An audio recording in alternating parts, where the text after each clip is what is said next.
നിലമ്പൂർ ഉപതെരഞ്ഞെടുപ്പിൽ BDJS മത്സരിക്കുമെന്ന് മലപ്പുറം ജില്ലാ പ്രസിഡന്റ് ഗിരീഷ് മേക്കാട് പറയുന്നു.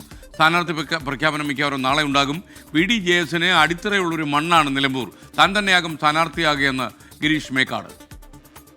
നിലമ്പൂർ ഉപതെരഞ്ഞെടുപ്പിനായിട്ട് കളം ഒരുങ്ങിക്കഴിഞ്ഞു. ഇനി CPMന്റെയും ഒപ്പം തന്നെ BJPയുടെയും സ്ഥാനാർത്ഥി പ്രഖ്യാപനമാണ് കാത്തിരിക്കുന്നത്. അതിൽ ഇത്തവണ BDJS ആയിരിക്കും നിലമ്പൂർ മണ്ഡലത്തിൽ മത്സരിക്കുക എന്ന തരത്തിലുള്ള സൂചനകളാണ് പുറത്തു വരുന്നത്.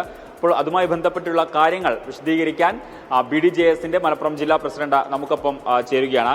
ഗിരീഷയുടെ അപ്പം ഇത്തവണ അതായത് അതായത് NDA മത്സരിക്കുന്നില്ല, മറിച്ച് BDJS ആണ് മത്സരിക്കുന്നത്, അങ്ങനെയാണോ? അല്ല, NDAയുടെ ഭാഗമായിട്ട് BDJS മത്സരിക്കുന്നത്.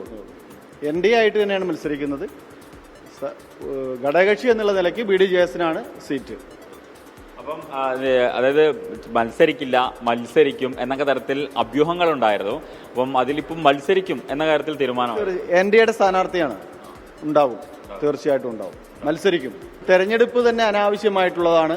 അതുകൊണ്ട് അതിന്റെ പ്രയത്നവും അതിന്റെ മറ്റു ചെലവുകളും ഒക്കെ വരുമ്പോൾ ഒരു വലിയ പ്രയാസമുള്ള കാര്യമാണ്, അത് ആവശ്യമില്ലാത്ത കാര്യമാണ് എന്നുള്ളൊരു അഭിപ്രായമാണ് പറഞ്ഞത്. ഇത്തവണ എങ്ങനെയാണ്? കാരണം വീണ്ടും ഒരു ഉപതെരഞ്ഞെടുപ്പിന് മണ്ഡലത്തിൽ തയ്യാറെടുക്കുമ്പോൾ ഞങ്ങൾക്ക് അതിശക്തമായ അടിത്തറയുള്ള ഒരു മണ്ഡലമാണ് നിലമ്പൂർ മണ്ഡലം.